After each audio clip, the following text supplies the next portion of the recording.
Warna, warung anti narkoba.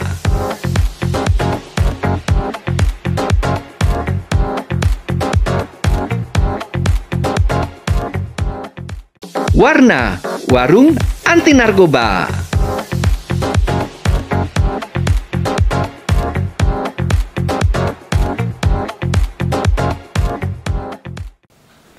Halo Sobat Tenar, kembali lagi di Warna, warung anti narkoba. Selamat sore semuanya, hari ini dengan saya Arlinda, penyuluh narkoba ahli muda BNN Kabupaten Temanggung. Nah, sore ini kita lagi ngabuburit nih ceritanya nih. Sekarang masih jam berapa sih? Oh, masih lama ya bukanya ya. Nah, sambil nunggu buka, kita mau ngobrol-ngobrol nih. Kita kedatangan tamu dari mahasiswa INISNU. Say hi dong, say hi. Hai. Assalamualaikum. INISNU. Oke, kita kenalan dulu nih. Siapa ini? Mas siapa dan Mbak siapa? Ladies first kali ya. Boleh. Biasanya kan imam yang di depan. Susah ini kalau basicnya gitu ya. Lagi dulu. Oh, jangan berantem ya. Oke, kenalin Mbak Linda dan teman-teman semua. Namaku Anas, bisa dipanggil Anas juga. Nama lengkapnya Anas Rodin. Sekedar FYI aja, artinya manusia penegak agama. Masya Allah. Siapa yang tanya? Bercanda. Apa di roasting ini? Itu aja sih Mbak. Aku mahasiswa INISNU dari semester 4. Kebetulan dari program studi pendidikan agama Islam. Oh, calon guru agama. Amin lah. Oke, kali ini dengan Mbak siapa ini? Perkenalkan, namaku Fatmawati Anjas Moro, biasa dipanggil Anjas. Kebetulan di sini ada Anas dan Anjas. Couple ya? Iya. Oke, saya juga dari INISNU Temanggung, kebetulan juga prodinya sama dengan Mas Anas. Oke, pendidikan agama Islam ya. Semester 4. Semester 4. Nah, ini spesial nih ya, teman-teman lagi main ke BNN, kemudian kita todong aja nih. Ini sambil nunggu buka puasa ya. Iya, masih cukup lumayan juga. Ya, kita masih punya cukup waktu untuk ngobrol-ngobrol tentang dinamika kehidupan para remaja. Kalau teman-teman biasanya sebutnya Sobat Tenar, kita nyebutnya Sobat Tenar nih. Sobat Tenar itu Sobat Temanggung Bersinar. Temanggung Bersih. Temanggung Bersinar itu Temanggung bersih dari narkoba. Nah, kita mau ngobrol tentang aktivitas teman-teman kita yang di INISNU ini. Kira-kira mereka tuh ngapain aja sih setiap harinya? Kita pengen tahu nih aktivitas-aktivitas yang dilakukan oleh remaja saat ini. Kita mau ke Mas Anas dulu nih. Mas Anas selain kuliah, selain kuliah biasanya apa saja yang dikerjakan? Maksudnya apakah ada pekerjaan sampingan atau ada organisasi apa yang diikuti atau hobi apa yang diminati? Mungkin Mas Anas boleh cerita.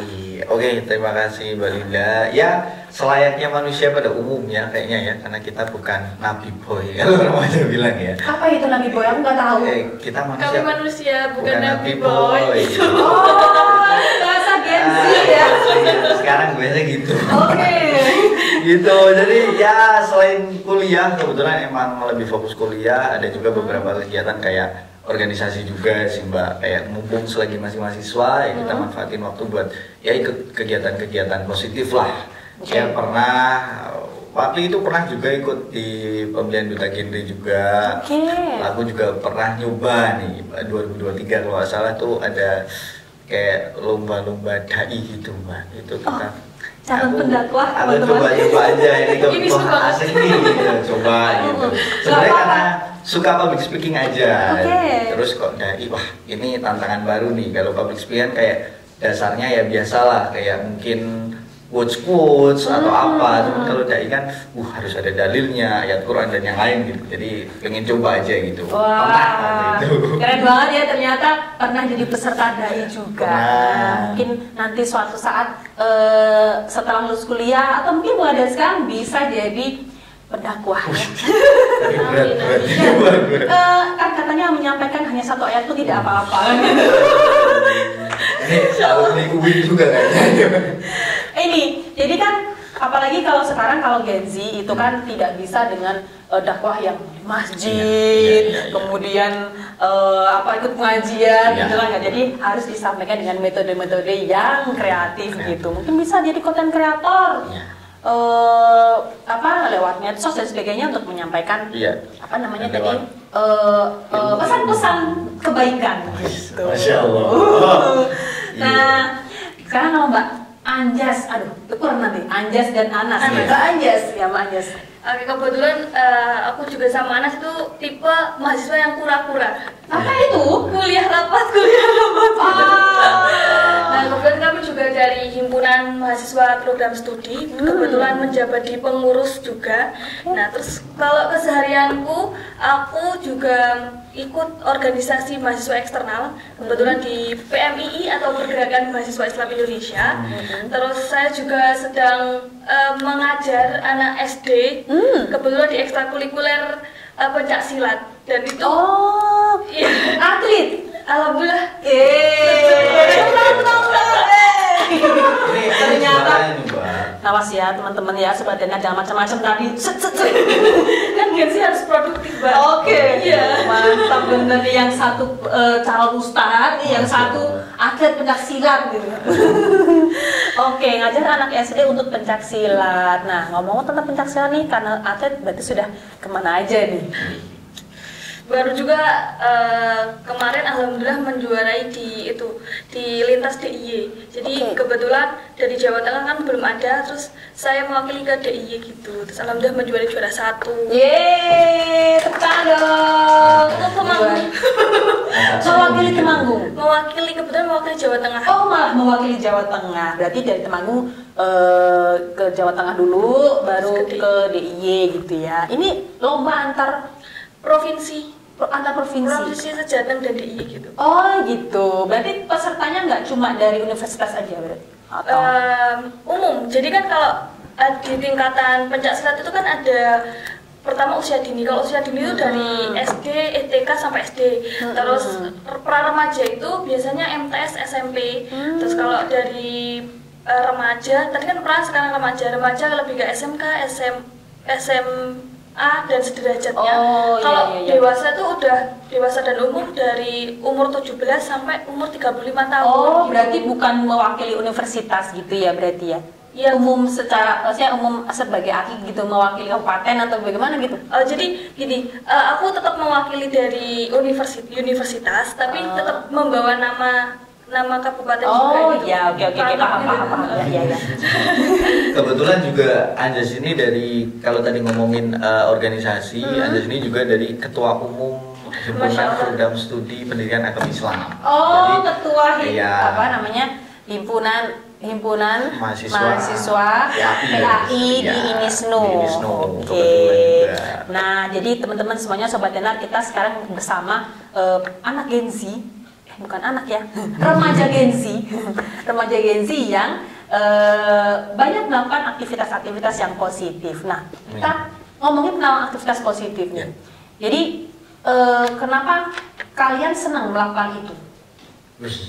Maksudnya kan ada tuh yang suka mager, ngapain sih ribet, ngapain sih ngikut kayak gitu, mendingan aku tidur di rumah. Nah, itu apa yang kalian harapkan dari mengikuti kegiatan-kegiatan atau menekuni hobi yang ternyata bisa jadi prestasi juga gitu? Iya sih Mbak, mungkin kalau kayak aku pribadi tuh nggak tahu kenapa emang dari SD itu udah ada keminatan. Kalau aku tuh ke-triggernya gini Mbak, kalau dulu waktu kecil itu aku ngeliatin kayak, ya waktu kecil lah di desa tuh kayak ada pengajian atau enggak kayak apa gitu kan, biasanya ada kiai atau tokoh agama yang datang gitu tuh, aku ngeliatinnya kayak, wah ini tuh orang-orang tuh nggak kenal sama dia, kadang juga mungkin baru ketemu, cuman udah sehormat itu. Dia katakanlah ngendikan ngomong juga 1 jam 2 jam didengerin, bahkan disambut, bahkan dijemput, bahkan disediain makan minum gitu. Jadi padahal cuma ngomong aja nih gitu. Enak banget gitu ya. Aku tuh ketinggalannya dari situ Pak. Jadi kayak pengen banget bisa, aku pengen deh ngomong ke orang-orang, bisa interaksi gitu-gitu. Nah itu alhamdulillah ya. Impianku tuh adalah beberapa jalannya gitu, kayak di SMP juga ikutan, ada juga pelatihan kayak ya pidato atau apapun itu.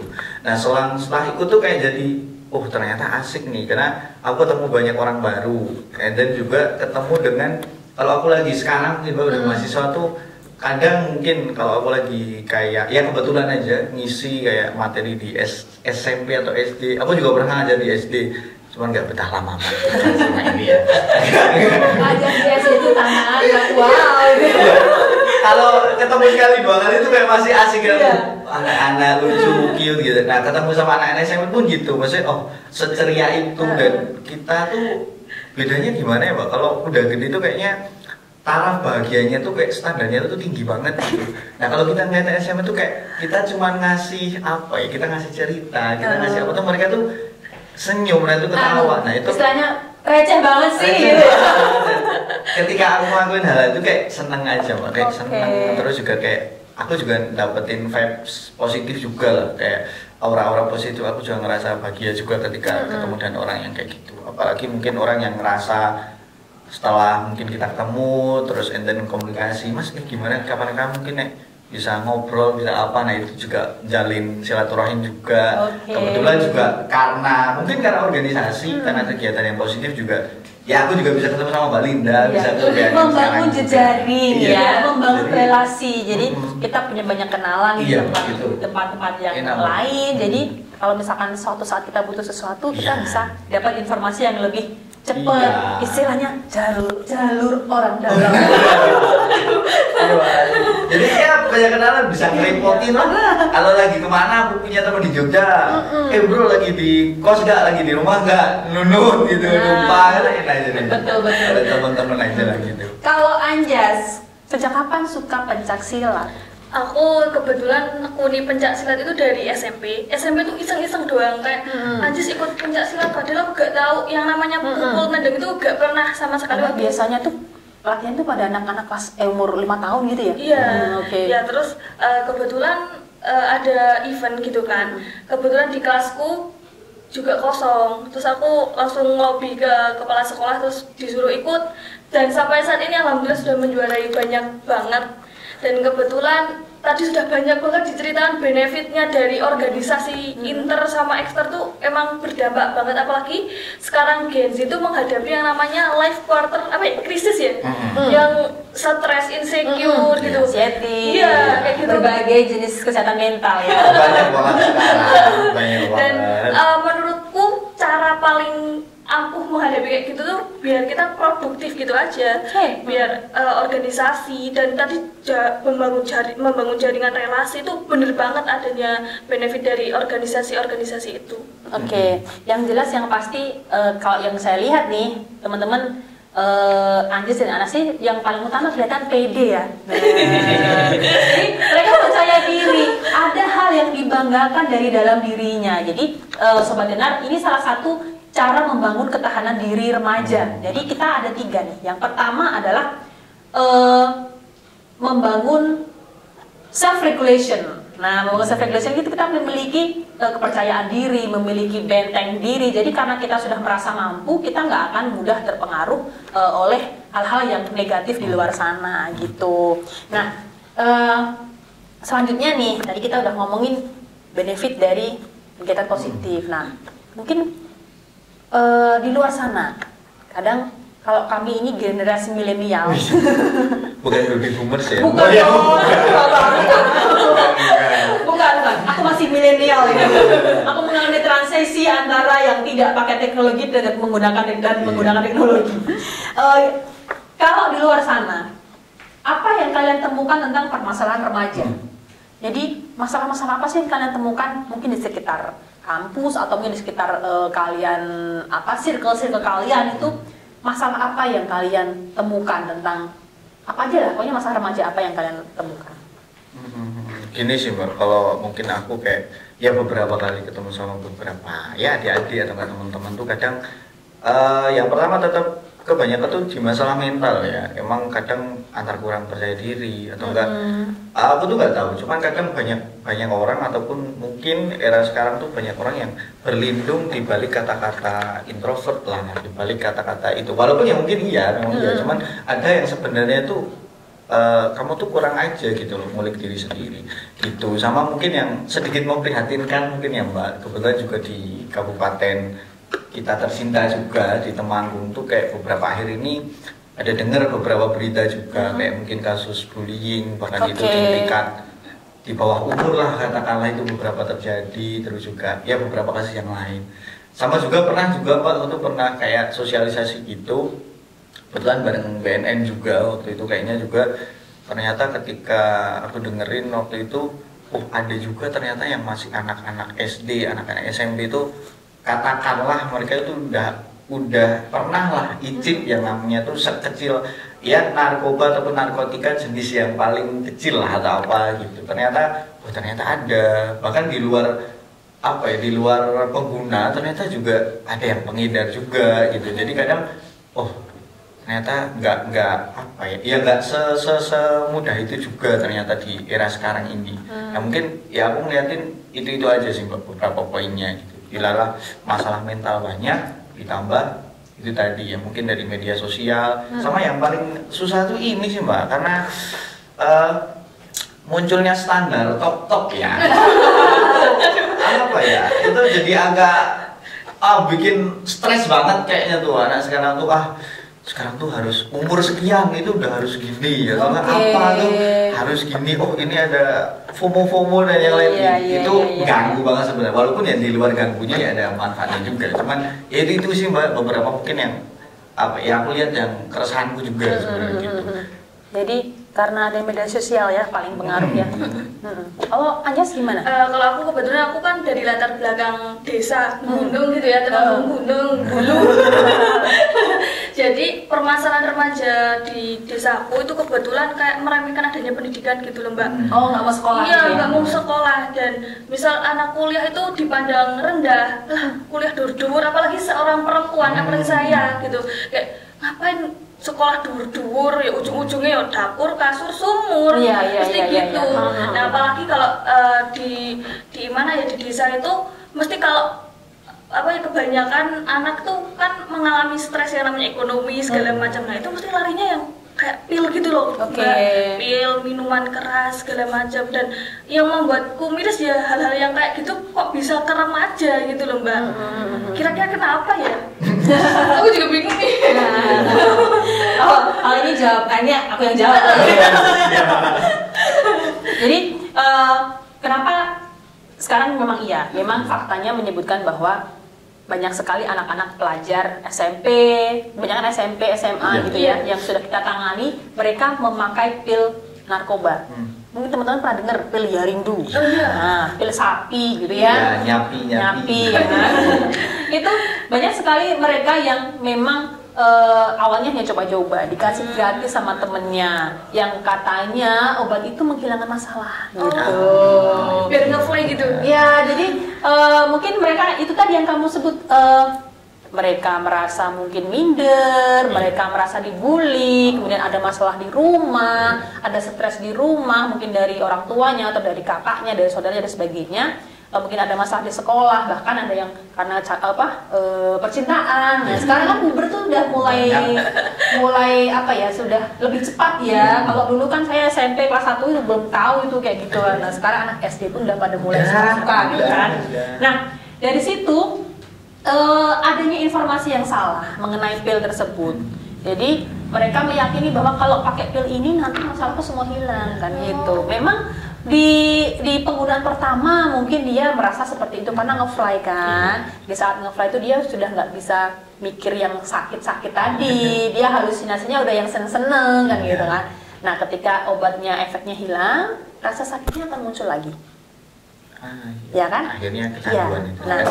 Nah jadi ketika rasa sakitnya muncul lagi, dia ingat, wah aku tadi minum pil itu bisa lupa masalah, aku mau nyari lagi ya. Nah, nyari lagi, dia minum tadi minum satu lagi sampai seperti itu berulang-ulang sampai akhirnya dia minum satu nggak rasa, akhirnya nambah dosisnya, dia minumnya 2, dia minumnya 3, sampai kita pernah nemuin tuh anak SMP yang minumnya itu sehari bisa sampai 13 butir sehari gitu. Jadi